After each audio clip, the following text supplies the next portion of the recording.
recorded as such. A barking laugh. By God, it is a foolish one, looked at in a clear light. The walk is beneficial, though.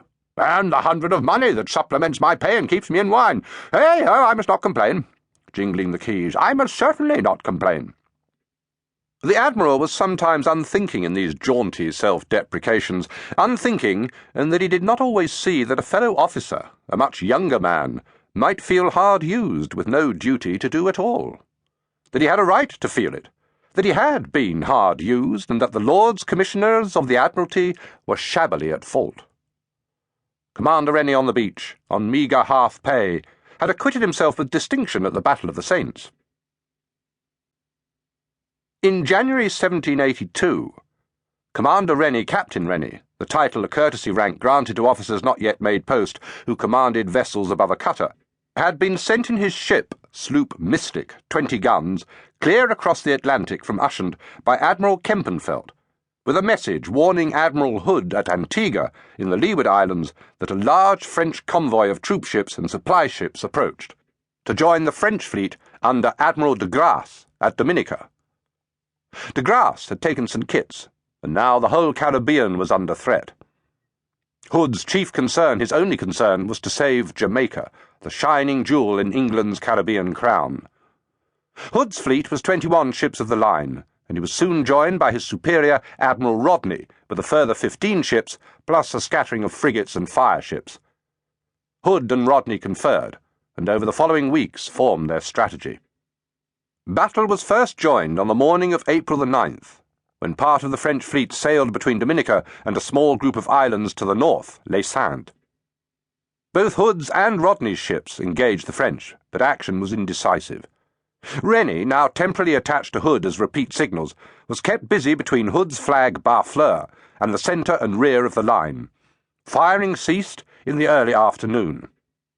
Overnight on the 11th, there was a mishap in the French fleet, and on the morning of the 12th, the damaged ship, the Zélé, was towed out of the line.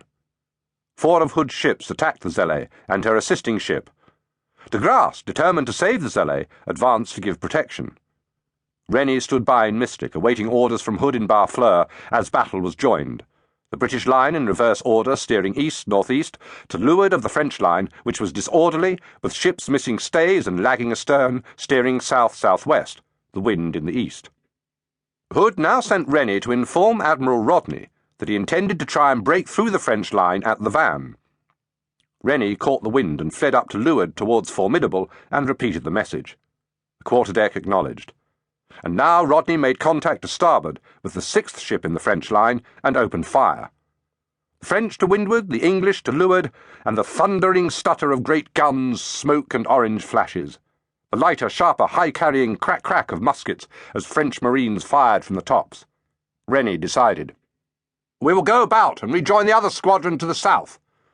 At the same moment he gave the command, there was a whistling rush, and a 24-pound round shot traversed Mystic's deck, ripping across the hammock cranes and smashing a boat in the waist utterly into splinters. A seaman staggered up the ladder and along the gangway, clutching his head. Blood streamed through his fingers. He stumbled, reached out his hand to a shroud, and the blood gouted from his head in glossy spurts. No murmur came from him. He turned in slow motion on the lift of the sea, sagged, and went over the side. And now, deep in the waist, the animal groans of wounded men.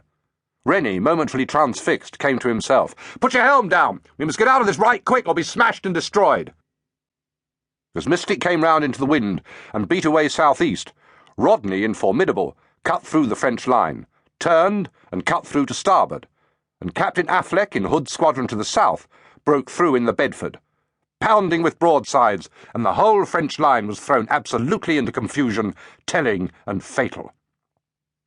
"I never saw anything like it," said Rennie in wonder. "Your face is very bloody, sir." Young Upshur, his lieutenant. "You are hurt." "What?" Lowering his glass a moment. "Did you see? We've cut the French line, twice cut it, and have broke through. By God, I've never seen anything like it. Mr. Tench!"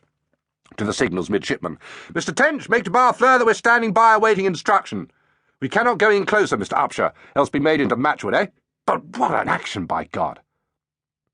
Grape shot, wide of its mark in the battle line, cracked overhead in the mizzen top, and a block